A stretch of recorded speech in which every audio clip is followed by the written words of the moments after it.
Welcome back to my channel warriors. तो आज हम लोग एमसीक्यू करेंगे चैप्टर फर्स्ट का, resources and development, class 10। And through this हम लोग रैप अप करेंगे इस पूरे चैप्टर को, और उसके बाद हम लोग चैप्टर 4 करेंगे। लेकिन क्योंकि आप लोगों का एग्जाम बहुत ही ज्यादा नजदीक है तो मैं डिटेल एक्सप्लेनेशन में नहीं जाऊंगी, but I will tell you all the important points कि किस तरीके से आपको याद करना है एंड किस तरीके से पढ़ाई करनी है एंड कैसे कैसे क्या क्या चीजें क्वेश्चंस में आ सकते हैं। ये सारी चीजें मैं आपसे नेक्स्ट वीडियो में डिस्कस करूंगी चैप्टर 4 का, क्लास 10 ज्योग्राफी से, दैट इज एग्रीकल्चर, एंड उसके बाद फिर economics and all. So chapter 1, जो सारे एक्सपेक्टेड क्वेश्चंस है जो आ सकते हैं उनमें से सबसे पहला क्वेश्चन, लाइक एक्सपेक्टेड क्वेश्चंस और you can say important questions, जो सारा कि हमारे बुक में से निकल सकता है। वैसे क्वेश्चंस बहुत है, हजारों निकल सकते हैं, but a few of them हम लोग यहाँ पर डिस्कस करेंगे। एंड हम लोगों के लिए यहाँ पर पहला क्वेश्चन है, what is a resource. Like book में पहला टॉपिक ही है रिसोर्स के बारे में, हम लोगों को डेफिनेशन दिया गया है। एंड यहाँ पर हमारे पास 4 पॉइंट्स है। Extract from nature, extract from nature, जो कि हम लोग नेचर से एक्सट्रैक्ट करते हैं उन्हें हम रिसोर्स कहते हैं। या फिर मैन मेड प्रोडक्ट्स जो इंसान बनाते हैं उन सारी चीजों को रिसोर्स कहते हैं। या फिर थर्ड पॉइंट है extract from environment, technologically accessible, economically feasible and culturally acceptable. तो तीसरा पॉइंट हमारा है यहाँ पर एक्सट्रैक्ट फ्रॉम एनवायरमेंट, जो कि टेक्नोलॉजिकली एक्सेसिबल हो, इकोनॉमिकली फिजिबल हो और कल्चरली एक्सेप्टेबल हो। तो ये सारा चीज हम लोग देख चुके हैं कि हाँ ये हम लोग, ये हमारे बुक में है। दैट रिसोर्स क्या होता है? Resource is anything that we extract from our environment but it is technologically accessible. Like हम लोगों के पास प्रॉपर मशीन है, हमारे पास टेक्नोलॉजी है कि हम उन रिसोर्सेज को निकाल सके। इकोनॉमिकली फिजिबल, हमारे पास उतने पैसे हैं कि हम वो रिसोर्सेज को यूज कर सके। और culturally acceptable, last point, anything from which a product can be manufactured, कोई भी चीज जिससे एक प्रोडक्ट मैन्युफैक्चर किया जा सकता है। बट नो, हर ये थर्ड पॉइंट हमारा सबसे सही आंसर है। फिर दूसरा क्वेश्चन है हमारा, the process of transformation of things available in our environment involves an interactive action between. तो जो भी ट्रांसफॉर्मेशन हम लोग करते हैं किसी भी चीज का जो हमारे एनवायरमेंट में है, कोई भी चीज जैसे सोना हो गया या कोई भी दूसरा मिनरल्स हो गया, कुछ भी हो गया, वो सारे को जब हम लोग ट्रांसफॉर्म करते हैं तो उसमें क्या क्या चीज इंटरेक्ट करते हैं, इंटरेक्टिव रिलेशनशिप उसमें क्या क्या चीज हो गया। सबसे पहला हमारा नेचर, दूसरा है हमारा टेक्नोलॉजी एंड तीसरा है हमारा इंस्टीट्यूशन। ऑल्दो यहाँ पर हमारे आंसर लाइक ऑप्शंस में क्या क्या है, सबसे पहला है ऑप्शन नेचर एंड टेक्नोलॉजी। तो सिर्फ नेचर और टेक्नोलॉजी से नहीं होता, नेचर एंड टेक्नोलॉजी के अलावा इंस्टीट्यूशंस होने चाहिए, जो हमारा दूसरा पॉइंट है, नेचर टेक्नोलॉजी एंड इंस्टीट्यूशंस। क्यों नेचर टेक्नोलॉजी एंड इंस्टीट्यूशंस है हमारा आंसर? वो इस वजह से क्योंकि इंस्टीट्यूशंस अगर नहीं होंगे तो हमें पता नहीं होगा उन रिसोर्सेज को यूज कैसे करना है या मशीन्स कैसे बनाना है। So institution all of a sudden, like सबसे पहले तो हमारा इंस्टीट्यूशन जरूरी है, उसके बाद आता है कुछ और लाइक मिनरल्स या टेक्नोलॉजी या कुछ भी। पहले हमको पता होगा कि किस चीज का कैसा मिनरल्स है, उसके बाद तो हम लोग टेक्नोलॉजी एंड ऑल ये सारी चीजों के बारे में बात करेंगे। सो दिस तीसरा ऑप्शन था environment and nature, fourth option था हमारा एनवायरमेंट एंड टेक्नोलॉजी। फिर उसके अलावा आता है हमारा third question, how do human beings interact with nature. So how do human beings interact with nature?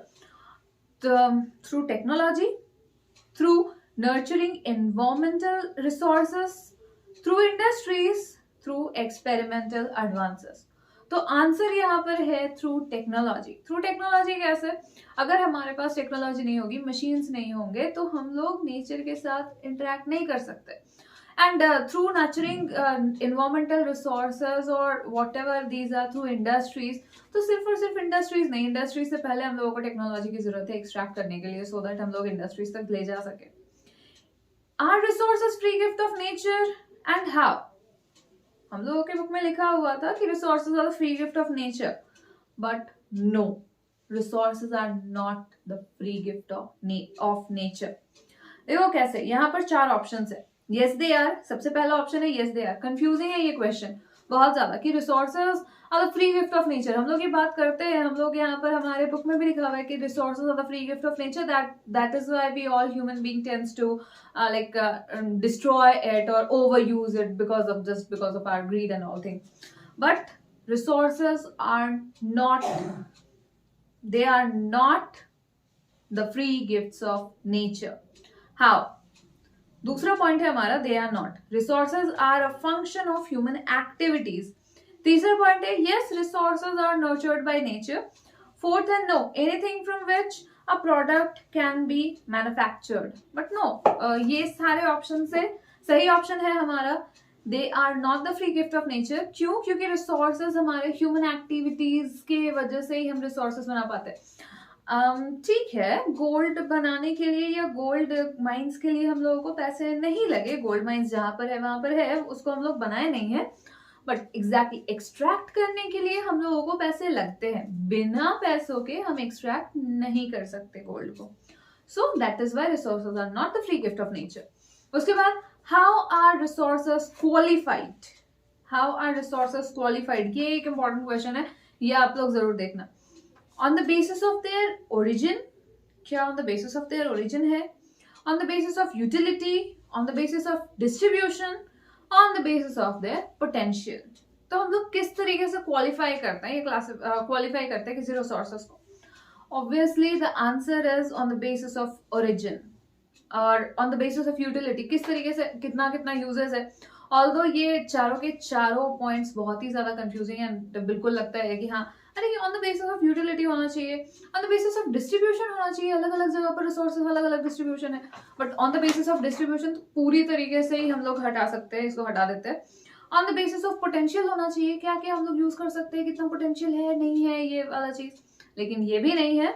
On the basis of utility, हाँ थोड़ा सा कंफ्यूजन लगता है कि on the basis of origin है या फिर on the basis of utility है. But no, the answer is on the basis of origin. कैसे बना? एक और इससे एक और मेरे को लग रहा है कि एक और क्वेश्चन बताया जा सकता है कि एक मेरे स्टूडेंट ने पूछा था मुझसे कि मैम गूगल में हम लोगों को बता रहा है कि एबायोटिक जितने भी रिसोर्सेज है, जैसे कोल हो गया या पेट्रोलियम हो गए, ये जो रिसोर्सेज है ये सारा है biotic resources. Are they living beings? No, they are not the living beings. But फिर भी उसको बायोटिक रिसोर्सेज क्यों बोल रहा है? एज अ आंसर बिल्कुल सही है बायोटिक रिसोर्स, क्योंकि on the basis of origin है ये. On the basis of origin हम लोग बोल रहे हैं कि कोल एंड पेट्रोलियम क्या है, तो बायोटिक रिसोर्सेज है. एबायोटिक में नहीं जोड़ रहे. क्यों नहीं जोड़ रहे? क्योंकि कोल या पेट्रोलियम जो भी है वो हमारे dead and decade plants and animals से ही बने हैं. So these animals or plants were the living things. Once upon a time they were living things. And origin तो वही है ना, origin है हमारा plants and animals, जिसकी वजह से बना है हमारा coal and petroleum, जिस वजह से यहाँ पर उन लोगों को नाम दिया गया क्या, तो बायोटिक रिसोर्स. और बायोटिक रिसोर्स दिया गया उन लोगों का नाम, उसको एबायोटिक में नहीं रखा गया.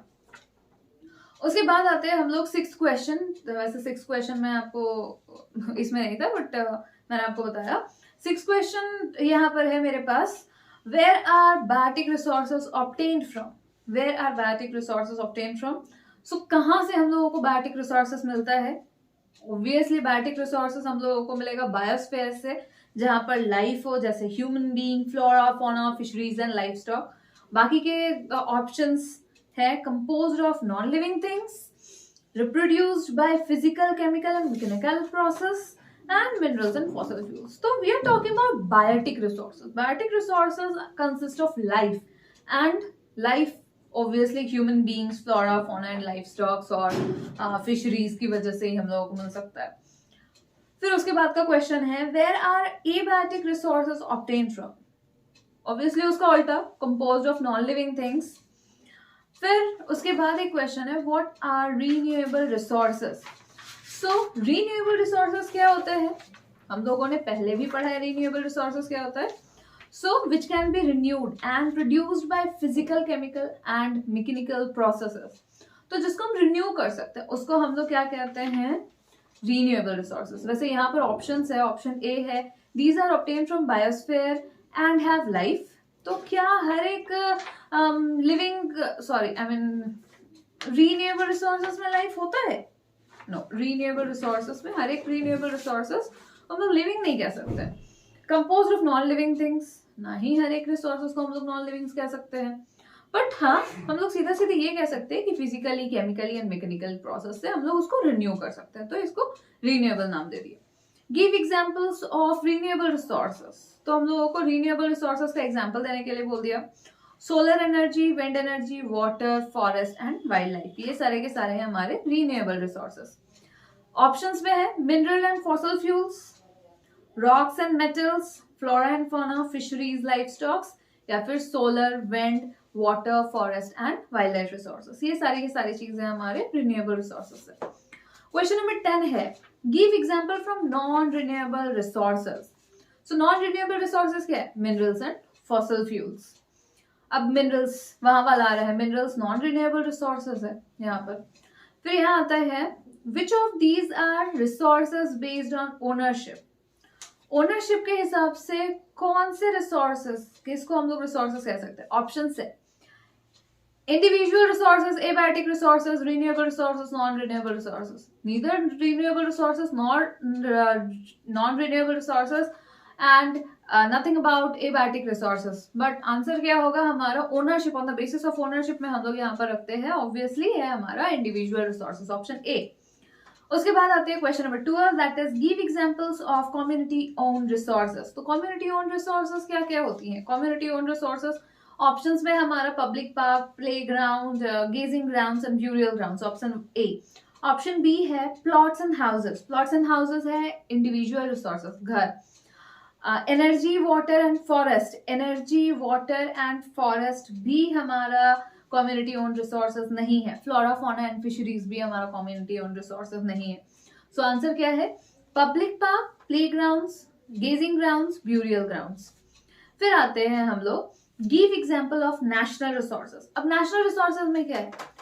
सबसे पहला एग्जांपल है प्लॉट एंड हाउसेस। क्या सिर्फ और सिर्फ प्लॉट एंड हाउसेस है नेशनल रिसोर्सेज? नहीं। दूसरा public parks, playgrounds, grazing ground and burial ground, इससे पहले वाले में ही हम लोगों ने देखा कि ये सारे रिसोर्सेज है community owned resources. Oceanic resources, क्या सिर्फ और सिर्फ ओशनिक रिसोर्सेज नेशनल रिसोर्सेज है? नहीं। Minerals, water resources, forest, wild life, land etcetera are known as national resources. तो ये सारे रिसोर्सेज है जिन्हें हम नेशनल रिसोर्सेज कहते हैं। अब आते हैं इसके बाद व्हाट आर पोटेंशियल रिसोर्सेज। हर एक से एक एक चीज निकल रहा है, लाइक पोटेंशियल रिसोर्सेज क्या है, डेवलप्ड रिसोर्सेज क्या है। अब यहाँ पर डेवलप्ड रिसोर्सेज या डेवलप्ड रिसोर्सेज क्या है, स्टॉक क्या है, सस्टेनेबल डेवलपमेंट क्या है, हर टॉपिक से एक एक क्वेश्चन यहाँ पर हम लोगों को मिल जा रहा है। सो यहाँ give an example of national resources हम लोगों ने कर लिया। What are potential resources. Potential resources को हम लोगों को यहाँ पर फिर वही डेफिनेशंस की तरह हम लोगों को बता दिया है। Resources which can B renewed and reproduced are known as potential resources. No, these are known as renewable resources. Resources which are found in any region but have not been utilized, this are known as potential resources. हम लोगों ने पहले भी किया है। Resources which are surveyed and their quality and quantity have been determined for utilization, developed resources है ये। Those things which are composed of non-living things, ये भी potential resources नहीं है। तो आंसर क्या है हमारा? आंसर है हमारा resources which are found in region but have not been utilized, ये है हमारा आंसर। फिर है question number 15, what are developed resources. तो हम लोगों को पता है डेवलप्ड रिसोर्सेज क्या होता है। वैसे रिसोर्सेज जिनका सर्वे हो चुका है, जिनका क्वांटिटी क्वालिटी हम लोगों को पता है, जिनका यूटिलाइजेशन के बारे में भी हम लोग यूटिलाइज भी करते हैं। सो ये सारी चीजें हैं जिन्हें हम लोग डेवलप्ड रिसोर्सेज कहते हैं। ऑप्शंस में है resources which are surveyed and their quality and quantity have been determined for utilization, resources which can be renewed or reproduced. दूसरा ऑप्शन। थर्ड ऑप्शन है those things which can be composed of non-living things. Fourth option resources which are found in a region but have not been utilized. तो ये सारे के सारे option हम लोग जानते हैं किससे कैसे हम लोग किसको किस कौन कौन सा किस किस का डेफिनेशन है। What is a stock? अब स्टॉक के लिए स्टॉक होता क्या है? यहाँ पर हमारे पास चार ऑप्शन है। फिर से resources which can be renewed और रिप्रोड्यूस्ड, रिसोर्सेज जिन्हें हम रिन्यू या रिप्रोड्यूस कर सकते हैं, renewable resources, not stock. Resources which are found in a region but have not been utilized, potential resources, not stocks. Materials in the environment which have the potential to satisfy human need but human beings do not have the appropriate technology to access these. This is a stock. Like हम लोगों के पास potential minerals in the environment which have the potential to satisfy human need but the human being do not have appropriate technology to use it. Like हमारे उन minerals के पास potential है, हम लोग use कर सकते हैं पर हमारे पास appropriate technology नहीं है. उसके अलावा ऑप्शन था solar, wind and water, forest and wild life resources. तो ये सारा भी रिन्यूएबल रिसोर्सेस का एग्जांपल है. फिर question number 17, human beings use resources indiscriminately and this has led to the following major problems. What are these problems? या क्या क्या प्रॉब्लम्स है? यहाँ पर 4 ऑप्शंस है. Not well planned use of these resources. Obviously ये एक प्रॉब्लम है कि हम लोग वेल प्लान्ड वे में हम लोग रिसोर्स को यूज नहीं करते. वेस्टेज ऑफ रिसोर्सेस, हम लोग वेस्ट भी करते हैं. नॉट मेनी प्रॉब्लम्स, बिल्कुल भी नहीं, बहुत सारे प्रॉब्लम्स है. लास्ट है accumulation of resources on few hands. Exactly, the answer is accumulation of resources on a few hands.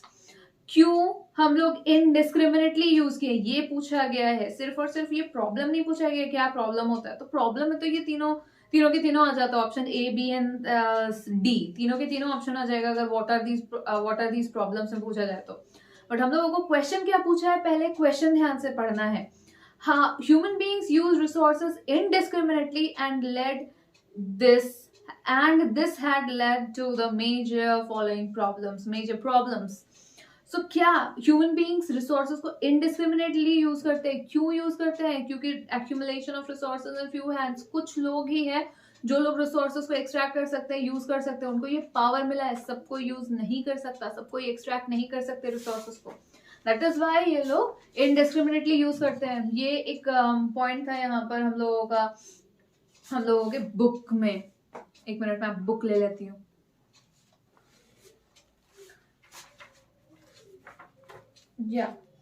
तो हम लोग यहाँ पर बता सकते हैं किस जगह से है. पेज नंबर 3 का ये क्वेश्चन है. स्टॉक एंड रिजर्व्स के बाद जो टॉपिक है development of resources. Development of resources हम लोगों को यहाँ पर दिख रहा है depletion of resources for satisfaction of grids of few individuals.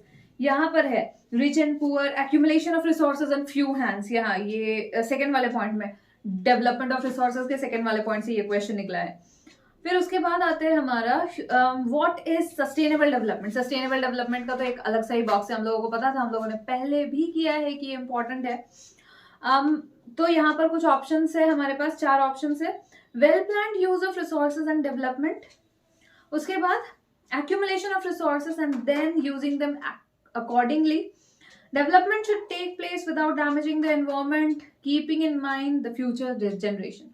तो हम लोगों को सब पहले से ही पता है सस्टेनेबल डेवलपमेंट होता क्या है. सस्टेनेबल डेवलपमेंट क्या होती है? तो सस्टेनेबल डेवलपमेंट उसे कहते हैं जब हम लोग एनवायरमेंट की चीजों को यूज भी करते हैं लेकिन अपने फ्यूचर जनरेशन को भी ध्यान में रखते हैं, फ्यूचर जनरेशन के बारे में भी सोचते हैं और अभी हम लोग यूज भी करते हैं. उसे हम लोग सस्टेनेबल डेवलपमेंट कहते हैं. Why do we need resource planning? Okay fine. यहाँ पर आई गेस मेरे बुक में ये कुछ मेरे पास जो क्वेश्चंस के लिस्ट है उसमें कुछ चीजों को इन्होंने ओमिट कर दिया, बट कोई बात नहीं, हम लोग इसे भी देखेंगे. लाइक रियो डी जेनेरियो अर्थ समिट कब हुआ था, ये इंपॉर्टेंट है. तो एक मार्क्स क्वेश्चन में ये आ सकता है 1992. इट डजंट मैटर कि कितने सारे स्टेट के हेड्स वहां पर मिले थे, लेकिन कहाँ हुआ था, कब और कहाँ हुआ था? 1992 इन ब्राजील.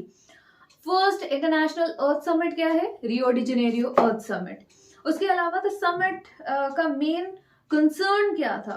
तो environmental protection and socio economic development at global level, ये उनका मेन कंसर्न था. फिर आते हैं एजेंडा 21. तो एजेंडा 21 का मेन कॉम्बैट क्या था, मेन मोटो क्या था? Like environmental damage, poverty, diseases and global cooperation on common interest. तो सीधा सीधी global cooperation on common interest, main agenda, main motto. And at the same time agenda 21 क्या चाहती थी कि हर एक लोकल गवर्नमेंट का खुद का अपना एक एजेंडा 21 हो. तो ये चीजें थी यहाँ पर, ये इंपॉर्टेंट क्वेश्चन। फिर आते हैं हम वापस आते हैं यहाँ पर क्वेश्चन नंबर 19। आई गेस मैंने यहाँ पर बीच बीच में बहुत सारे क्वेश्चंस बोल दिए हैं, तो क्वेश्चन नंबर 19 एंड 20 करने का कोई फायदा है नहीं। Why do we need resource planning? हम लोगों को रिसोर्स प्लानिंग क्यों जरूरत है, हम लोगों को रिसोर्स प्लानिंग की जरूरत क्यों है? So because of enormous diversities in the availability of resources, resources planning, resource planning करने की जरूरत क्यों है? क्योंकि हमारे पास रिसोर्सेज की कमी नहीं है, बहुत अलग अलग टाइप के रिसोर्सेज हैं और उनके अलग अलग यूजेस हैं। तो अलग अलग रिसोर्सेज होने की वजह से हम लोगों को क्या करना पड़ता है, हम लोगों को सोच समझकर रिसोर्सेज को खर्चा करना पड़ता है, एंड दैट इज वाई। और अलग अलग क्वालिटी क्वांटिटी में भी है, सारे के सारे रिसोर्सेज अलग अलग जगहों में है, इस वजह से हम लोगों को रिसोर्स प्लानिंग की जरूरत पड़ती है। What does resource planning in India involves? क्या क्या चीजें हैं जिसके जरिए हम लोग इंडिया में रिसोर्स प्लानिंग कर सकते हैं? ऑप्शन है defining the number of resources. पहला, क्या सिर्फ हम लोग रिसोर्सेज के नंबर्स, कितने सारे रिसोर्सेज उनको डिफाइन करके हम लोग निकाल सकते हैं? नहीं। दूसरा है सर्वेइंग, मैपिंग, क्वांटिटेटिव और qualitative estimation of and measurements of the resources. तो क्या surveying, mapping, quantitative, qualitative estimation and measurement of resources से हम लोग कर सकते हैं रिसोर्स प्लानिंग इंडिया में? हाँ, बिल्कुल। Second option is the correct option. Taking government permission, क्या सिर्फ और सिर्फ गवर्नमेंट का परमिशन काम में आएगा? नहीं। Matching the resource development plan with overall national development plans, exactly हम लोगों को ये भी जरूरत है, like matching the resource development plans with overall national development plan. हम लोगों को ये भी देखना पड़ेगा कि हम लोग रिसोर्स डेवलपमेंट प्लान्स जो भी बनाए हैं, क्या वो सारे के सारे डेवलपमेंट प्लान्स, बाकी सारे डेवलपमेंट प्लान्स के साथ जा रहे हैं या नहीं जा रहे हैं। सो रिसोर्स प्लानिंग क्या क्या चीज इन्वॉल्व करता है, लेकिन हम लोगों को इन्वॉल्वमेंट हम लोगों को पूछा है, रिसोर्स प्लानिंग किस तरीके से हम लोग कर सकते हैं, क्या क्या चीजें हैं जरूरी रिसोर्स प्लानिंग करने के लिए। इस वजह से हम लोग इस आंसर के साथ जाएंगे, surveying, mapping and qualitative, quantitative estimation and measurements of the resources, इसमें जाएंगे हम लोग। Why is conservation of resources important? Yet another topic. Why is conservation of resources important? और इसके ऑप्शन है so that they do not get wasted. So हाँ, obviously resource conservation हम लोग क्यों करते हैं? ताकि हम लोग बचा सके, वेस्ट होने से बचा सके, बर्बाद होने से। Irrational consumption and overutilization of resources may lead to socio-economic and environmental problems. ये दूसरा ऑप्शन है हमारा। तीसरा ऑप्शन है for involving a planning structure endowed with appropriate technology, skills and institutional setup. Fourth option है for matching the resource development plan with overall national development plans. But हम लोग resource development plans के बारे में बात नहीं कर रहे, हम लोग कंजर्वेशन ऑफ रिसोर्सेज के बारे में बात कर रहे हैं। सो इस वजह से for involving the planning structure endowed with proper appropriate technology and all, ये वाला ऑप्शन, और जो हमारा फोर्थ ऑप्शन है for matching the resource development plan with overall national development plans, ये ऑप्शन, ये दोनों के दोनों हम लोगों के लिए गलत हो जाएगा। आंसर क्या होगा? So that they do not get wasted. ये तो है ही कि हम लोग रिसोर्स कंजर्वेशन करते हैं ताकि हम बचा सके, बट जो मेन कंसर्न है, जो सबसे ज्यादा बड़ा प्रॉब्लम है, वो ये है कि अगर हम लोग बहुत ज्यादा बहुत बुरी तरीके से रिसोर्सेस को यूटिलाइज करते हैं, ओवर यूटिलाइज करते हैं रिसोर्सेस को, तो क्या होगा? हम लोगों को socio economic and environmental problems झेलने पड़ेंगे। तो ये सारा प्रॉब्लम है जिसकी वजह से सिर्फ और सिर्फ रिसोर्स बर्बाद होगा, इस वजह से नहीं, बल्कि सोशल प्रॉब्लम्स हो जाएंगे, इकोनॉमिक प्रॉब्लम्स हो जाएंगे एंड एनवायरमेंटल प्रॉब्लम्स हो जाएंगे। अब पूछोगे social problem, economic problems and environmental problems क्यों होंगे? इकोनॉमिक प्रॉब्लम्स ऑब्वियसली जितना जितना रिसोर्सेज कम होता जाएगा उतना ज्यादा पैसा बढ़ता जाएगा वो सारी चीजों पे। जैसे हम लोग पेट्रोल के बारे में हम लोग देख सकते हैं, पेट्रोल को देख सकते हैं कि पहले 50 रुपए लीटर भी था कभी किसी जमाने में, अब 100 रुपए लीटर भी है, क्योंकि रिसोर्सेज अब धीरे धीरे कम हो रहा है, पेट्रोल अब धीरे धीरे कम हो रहा है। तो जैसे जैसे कोई रिसोर्स कम होता जाता है वैसे वैसे उसका प्राइस बढ़ता जाता है। ये एक ऑप्शन, ये एक रीजन है। सोशियो प्रॉब्लम्स कैसे है? सोशल प्रॉब्लम्स है इस तरीके से कि हम जितने भी लोग हैं, अब रिच जिनके पास मतलब ये अथॉरिटी है कि वो रिसोर्सेज को एक्सट्रैक्ट कर सके, वो और रिच बनते जाएंगे जो पुअर है वो और पुअर ही रह जाएंगे। इन्वायरमेंटल प्रॉब्लम्स ऑब्वियसली अगर हम लोग रिसोर्सेज खत्म कर देंगे, लाइक फॉरेस्ट रिसोर्सेज, पानी को खत्म कर देंगे, तो ऑब्वियसली इन्वायरमेंटल प्रॉब्लम्स तो होंगे ही, सूखा पड़ेगा या बाढ़ आएगा, ये सारी चीजें तो होंगी। Which type of land is not used for cultivation? कौन सा टाइप का जमीन है जिसको हम लोग कल्टीवेशन के लिए यूज नहीं करते? Already on crop production? नहीं। दूसरा ऑप्शन है land put to non agricultural uses, example building, road, factories etcetera. तो हाँ, वैसे जगहों को, वैसे जमीनों को हम कल्टीवेशन के लिए यूज नहीं करते जिनमें हम लोग एग्रीकल्चर नहीं कर रहे होते, जैसे जिनमें हम लोग बिल्डिंग बनाए हैं, जिनमें हम लोगों ने रोड्स बनाया है और जिनमें हम लोगों ने फैक्ट्री सेटअप किए हैं। All type of land are not use for cultivation? बिल्कुल भी नहीं। Black soil land? एकदम भी नहीं, क्योंकि ब्लैक सॉइल में हम लोग कॉटन ग्रो करते हैं। ऑल टाइप ऑफ लैंड, अरे हर एक जमीन अगर हम लोग कल्टीवेट नहीं करेंगे तो फिर मतलब आसमान में जाके कल्टीवेशन थोड़े करेंगे। What are fellow lands? यहाँ पर हम लोगों को करंट फेलो के बारे में दे दिया, लेफ्ट विदाउट कल्टीवेशन फॉर 1 और लेस देन 1 एग्रीकल्चरल ईयर, इसको हम लोग फेलो लैंड्स कहते हैं। बाकी है वेस्टलैंड। वेस्टलैंड को हम लोग बिल्कुल भी फेलोलैंड में एक्सट्रैक्ट मतलब नहीं ले सकते। क्यों नहीं ले सकते? क्योंकि वेस्टलैंड में एग्रीकल्चर होता ही नहीं है, मतलब बंजर जमीन है। उसके अलावा क्या है? Land put to non agricultural uses, बिल्कुल भी नहीं, उसको भी हम फेलोलैंड में यूज नहीं कर सकते, क्योंकि नॉन एग्रीकल्चरल यूजेस वाले जमीन को हम लोग एग्रीकल्चर के लिए यूज नहीं करते, उसको हम लोग buildings, roads and bridges and school and whatever it is वो सारे बनाने के लिए यूज करते हैं। फिर आ जाता है हमारा land under miscellaneous tree crop groves. नहीं, वो भी नहीं, ये भी नहीं। मिसलेनियस ट्री क्रॉप्स ग्रूव्स भी नहीं। फेलो लैंड्स में आ जाएगा हमारे लिए करंट फेलो, जो कि वो तो फेलो, करंट फेलो से ही अगर कुछ नहीं, अगर याद नहीं भी आ रहा है तो करंट फेलो देख के ही हम लोगों को समझ में आया, अरे करंट फेलो है, मान दो इसमें टिक। लेफ्ट विदाउट कल्टीवेशन फॉर 1 और लेस देन 1 एग्रीकल्चरल ईयर। उसके बाद हमारा क्वेश्चन है what is the total geographical area of India? Total geographical area of India क्या है? तो 3.28 स्क्वायर किलोमीटर्स, ये तो याद करना ही पड़ेगा। वेस्टलैंड इंक्लूड्स क्या क्या चीजें होती हैं वेस्टलैंड में? सो ऑप्शन है हमारे land left without cultivation for 1 और less than 1 agricultural year, fallow land है। Land put to non agricultural uses, तो ऑब्वियसली ये लैंड वेस्टलैंड में तो नहीं आएगा। Rocky, arid and desert areas, जहां पर कल्टीवेशन नहीं कर सकते, पूरा बड़ा बड़ा पत्थर है, माने रॉक्स है, एरिड रीजन है, डिजर्ट एरियाज है, वहां पर हम लोग एग्रीकल्चर नहीं करते, उसको हम लोग वेस्टलैंड कहते हैं।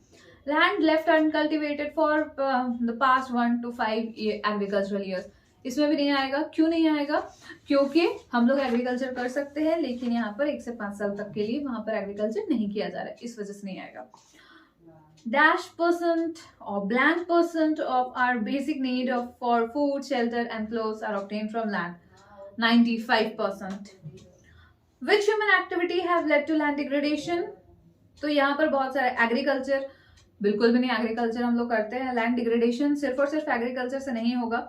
Building and making roads, factories and industries, land degradation. और फाइनल है हमारा डिफॉरेस्टेशन एंड ओवरग्रेजिंग। तो सबसे ज्यादा अगर हम लोग यहाँ पर लैंड डिग्रेडेशन के लिए बोलते हैं तो वो है हमारा डिफॉरेस्टेशन और ओवरग्रेजिंग। ऑल्दो एग्रीकल्चर करना, बिल्डिंग्स एंड रोड्स बनाना, उसके अलावा फैक्ट्रीज एंड इंडस्ट्रीज बनाना भी एक तरीके से लैंड डिग्रेडेशन करता है, बट जो सबसे ज्यादा करता है वो है हमारा फॉरेस्ट डिफॉरेस्टेशन, क्योंकि जब तक हम लोग फॉरेस्ट नहीं काटेंगे तो बिल्डिंग्स नहीं बना सकते। ओवरग्रेजिंग ऑब्वियसली, ये भी चीजें हैं जो लैंड डिग्रेडेशन करती है। How can we solve the problem of land degradation? हम लोग लैंड डिग्रेडेशन के प्रॉब्लम को कैसे सॉल्व कर सकते हैं? अब डिफॉरेस्टेशन हम लोगों ने कहा था कि लैंड डिग्रेडेशन का प्रॉब्लम है, तो ऑब्वियसली आंसर क्या है? एफॉरेस्टेशन। बट अगर ऑप्शन में हो तो ऑप्शन में हमारे पास यहाँ पर क्या है? Afforestation, more agriculture crops, try to grow plants in desert areas, keep injuries away from agricultural land. I don't know, keep injury away from agricultural land option में है ही क्यों, बट जो भी है। Try to grow plants in desert areas, exact क्या सच में लाइक लैंड डिग्रेडेशन से बचाने के लिए हम लोग डिजर्ट एरियाज में प्लांट उगाने का कोशिश करने लगे जहां पर प्लांट उगे नहीं सकता। या मोर एग्रीकल्चरल क्रॉप्स, बिल्कुल भी नहीं, डिग्रेडेशन है, लैंड डिग्रेडेशन है, तो हम लोग एफॉरेस्टेशन करेंगे। What are the factors responsible for soil formation? क्या क्या चीजें हैं जिनसे हम लोग सॉइल फॉर्म होता है हम लोगों का? एग्रीकल्चर से? बिल्कुल भी नहीं। फॉरेस्ट से सॉइल फॉर्मेशन होता है? नहीं। डेजर्ट डेन्यूडेशन से सॉइल फॉर्मेशन होता है? ये भी नहीं। Change in temperature, action and running water, action of running water, wind and glacier, activity of decomposer, इससे सॉइल फॉर्मेशन होता है। टेम्परेचर चेंज होने से रॉक्स टूटते हैं, फिर धीरे धीरे वो कंकड़ के फॉर्म में आता है और फिर कंकड़ से फाइन मिट्टी टाइप के फॉर्म में आ जाते हैं। पानी की वजह से, पानी भी एक जगह से अपने साथ मिट्टी या कीचड़ या कंकड़ पत्थर कुछ कुछ उठाकर अपने साथ लेकर आती है, एल्यूवियल सॉइल जैसे बनता है। विंड एंड ग्लेशियर, विंड भी मिट्टी उठाकर एक जगह से दूसरे जगह पर डिपॉजिट कर देती है, glacier. And activities of decomposers, इन सब तरीकों से सॉइल फॉर्मेशन होता है। Which are the most widely spread soil in India? Northern plains, पूरा का पूरा नॉर्दर्न प्लेन्स में हम लोगों का एल्यूवियल सॉइल है। तो हम लोग बिना किसी झिझक के कह सकते हैं कि सबसे ज्यादा वाइडली स्प्रेड क्या है, तो हमारा एल्यूवियल सॉइल। ब्लैक सॉइल भी थोड़ा सा जगह पर है, रेड सॉइल है, रेड सॉइल भी थोड़े थोड़े जगहों पर है, बट सबसे ज्यादा जो है वो है हमारा alluvial soil. Which important river system have set the alluvial soil? तो यहाँ है एल्यूवियल सॉइल। सबसे ज्यादा इंपॉर्टेंट रिवर सिस्टम कौन से हैं जो एल्यूवियल सॉइल को अपने साथ लेकर आते हैं और यहाँ पर डिपॉजिट करते हैं? तो ऑब्वियसली गंगा एंड इंदस, यही दोनों ऊपर है, Indus river and Ganga river. और ब्रह्मपुत्र होता तो ब्रह्मपुत्र को भी हम लोग ले सकते थे ऑप्शन में अगर होता तो, बट नहीं है ऑप्शन में। Alluvial soil are favourable for the growth of sugar cane, paddy, wheat and other cereals and pulse crops। तो हाँ, एल्यूवियल सॉइल इन सारी चीजों के लिए फेवरेबल है। उसके अलावा हम लोगों का नट, पाम्स एंड कॉटन था, सो कॉटन में एल्यूवियल सॉइल कॉटन के लिए नहीं है। Black soil is favourable for the growth of, यहाँ पर है paddy and wheat, nut, cereals and cotton. तो कॉटन। इन सारे क्वेश्चंस के लिए हम लोगों को सीधा सीधी यही एक काम करना पड़ेगा कि हम लोगों को याद करना पड़ेगा कौन कौन से सॉइल में कौन कौन सा क्रॉप्स उगता है। वैसे वापस से मेरे सेट ऑफ क्वेश्चन ने एक कुछ इम्पोर्टेंट टॉपिक को छोड़ दिया, कंजर्वेशन ऑफ रिसोर्सेज से। लाइक इससे क्वेश्चन आ सकता है हमारा यहाँ पर कि Gandhi ji, like who said these lines, उसमें था there is enough for everybody's need and not for anybody's greed. There is enough for, page number 4 से है ये, रिसोर्स, कंजर्वेशन ऑफ रिसोर्सेज का क्वेश्चन। लाइक लास्ट फिफ्थ और सिक्स लाइन, या last fifth और six line, last seventh line, यहाँ पर हम लोगों को देखने को मिलेगा डबल इन्वर्टेड कॉमा में ये क्वेश्चन यहाँ से निकल सकता है कि who said these lines. So there is enough for everybody's need and not for anybody's greed. These lines are said by Gandhi ji.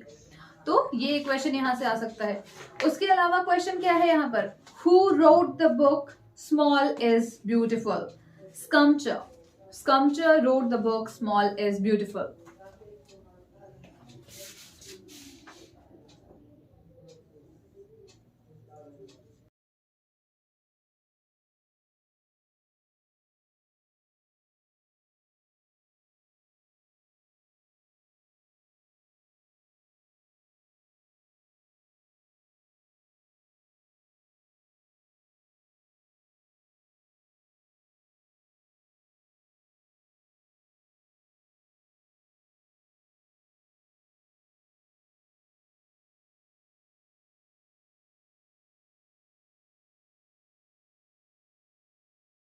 Sculpture.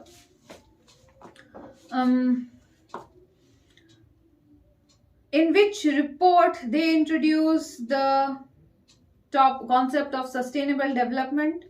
So, Brundtland Commission. What was the report? 1987.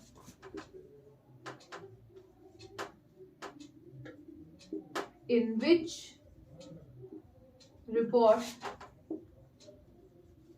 they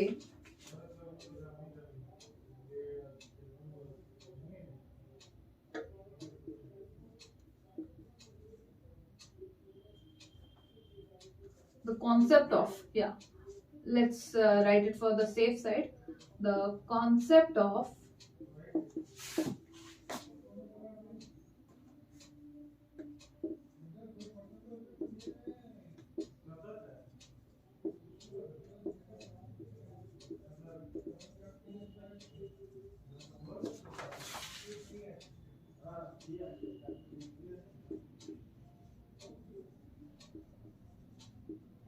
In which report the concept of sustainable development was introduced? So answer is Brundtland Commission, or yeah, Commission report. Commission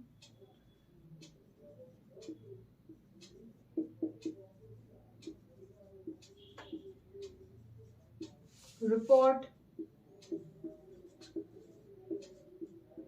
1987. So ये questions है.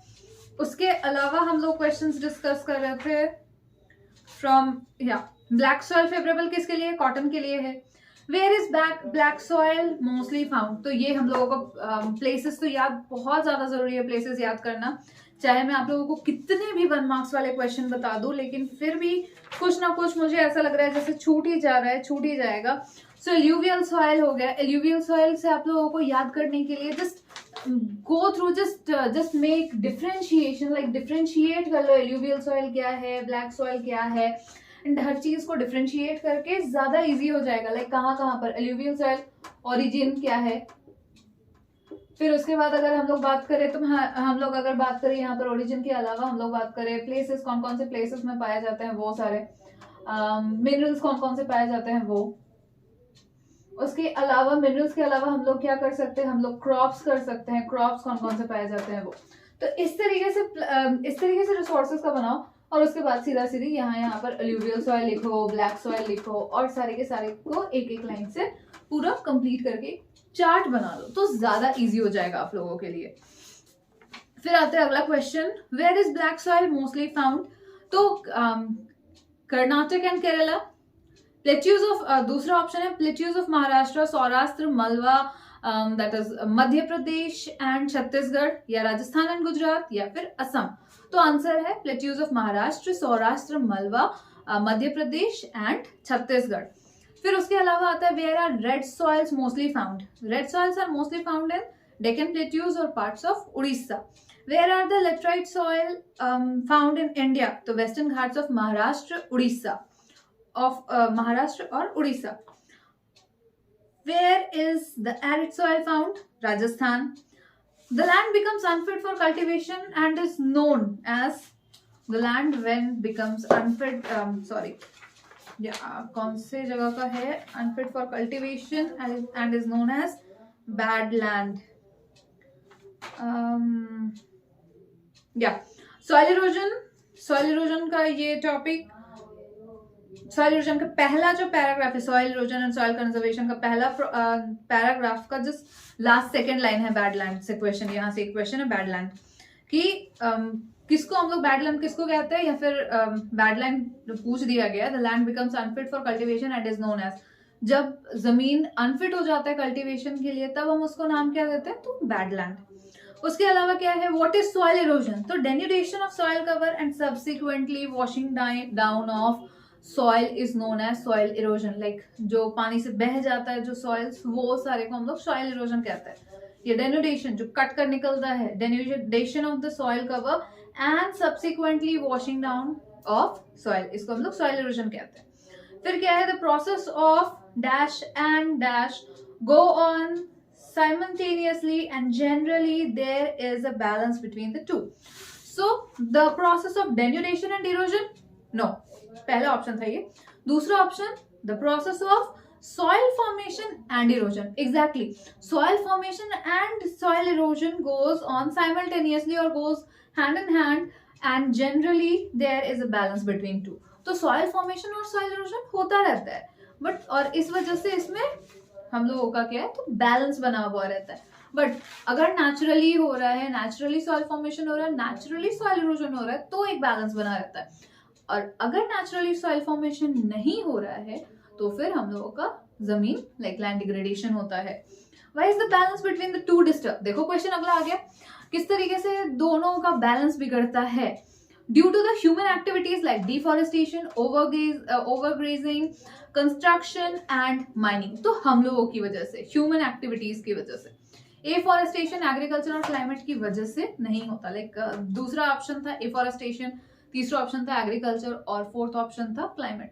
But क्यों होता है balance, क्यों बिगड़ता है? तो due to human activities like deforestation, overgrazing, construction and mining की वजह से. The running water cuts through the clay soil and makes deep channel known as gullies, not tributaries. Tributaries rivers के होते हैं, drains भी नहीं, drains भी नहीं, पर gullies, gully erosion जिसके नाम से हम लोग जानते हैं. When the topsoil is washed away, what is it called?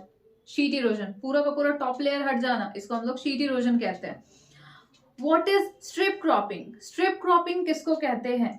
Planting line of trees? नहीं. Planting between water beds? बिल्कुल भी नहीं. Cultivating making steps? नहीं. Steps बनाकर cultivation करते हैं, उसको हम लोग strip cropping नहीं कहते. But strips or grasses are left to grow between the crops. Strip cropping किसको कहते हैं? जब हम लोगों ने कोई क्रॉप लगाया हो और उसके बीच बीच में हम लोग ग्रासेस को उगने के लिए छोड़ देते हैं ताकि वो ग्रासेस उगे तो एक लेवल में आ जाए और हवा विंड की वजह से वो सॉइल, बीच का सॉइल उड़ाकर नहीं ले जा पाए, तो हम लोग स्ट्रिप क्रॉपिंग करते हैं. Shelter belts. शेल्टर बेल्ट्स क्या होता है? What are shelter belts? अगला क्वेश्चन है. हमारे पास ऑप्शंस है cultivating, making steps, planting lines of trees to create shelters. Yes, तो आंसर ये है planting lines of trees to create shelter. Shelter create करने के लिए हम लोग एक लाइन में प्लांट्स लगाते जाते हैं. Planting huge bushes, plants in deserts, वो भी शेल्टर नहीं है. प्लांटिंग नियर वाटर बेड्स भी शेल्टर नहीं है. What is the contribution of shelter belts? Contribution of shelter belts क्या है?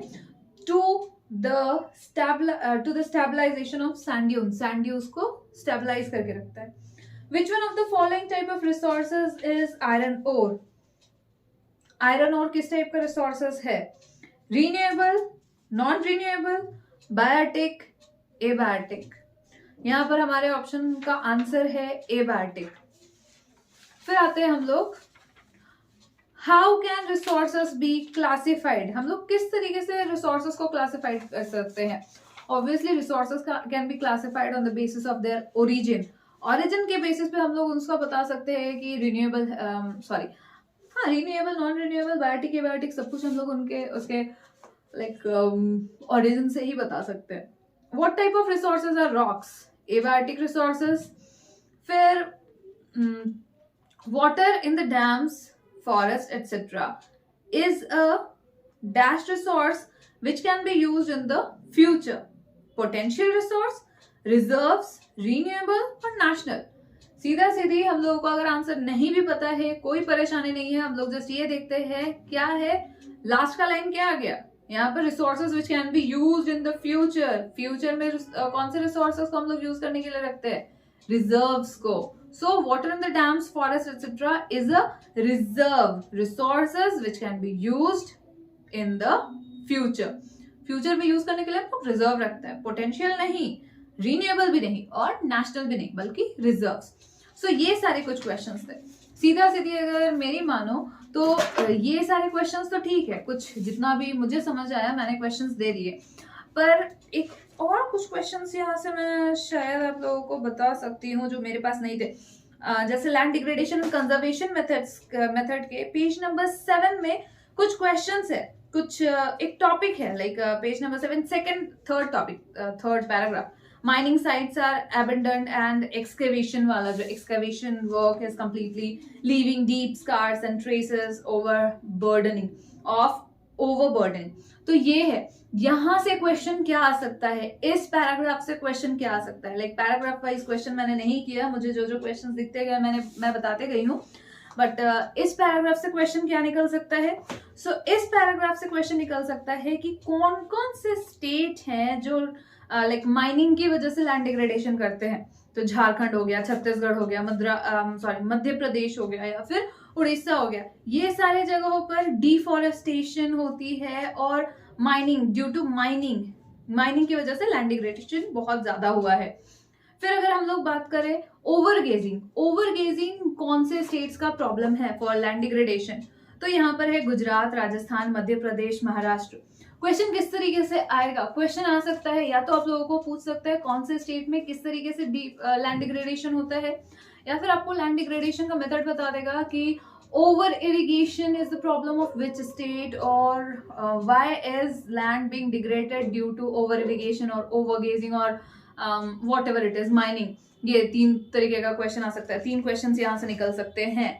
सो यहाँ पर आप बता सकते हो ओवर इरिगेशन कहाँ पर है, उत्तर प्रदेश में है, पंजाब में है, हरियाणा में है, वेस्टर्न उत्तर प्रदेश। सो वेस्टर्न उत्तर प्रदेश, पंजाब, हरियाणा, ये सारे जगह रिस्पॉन्सिबल है ओवर इरिगेशन से लैंड डिग्रेडेशन करने के लिए। तो ये 3 क्वेश्चन यहाँ से निकल सकते हैं। सो इस तरीके से देखो आप लोगों का चैप्टर 1 आई गेस मैंने पूरी तरीके से कंप्लीट कर दिया। अब आप लोगों को कोई भी प्रॉब्लम नहीं होना चाहिए। लाइक 50 क्वेश्चन मैं बोल रही थी 50 क्वेश्चन, बट देखते देखते मुझे 50 क्वेश्चन से शायद ज्यादा ही मिल गए हैं, 60 या 70 अबव मुझे मिल गए होंगे questions. So these were the questions for chapter 1। अगले चैप्टर में हम लोग करेंगे अब अगले वीडियो में हम लोग करेंगे चैप्टर 4 एंड चैप्टर 4 में जल्दी आप लोगों को पढ़ा दूंगी with all the important topics and important meanings and these things, और जल्दी रैप अप करेंगे ताकि आप लोग एग्जाम्स के लिए तैयारी कर सको शॉर्ट वीडियोस में। So that's all for today, thank you everyone. और अगर वीडियो अच्छा लगा हो तो लाइक, शेयर एंड सब्सक्राइब।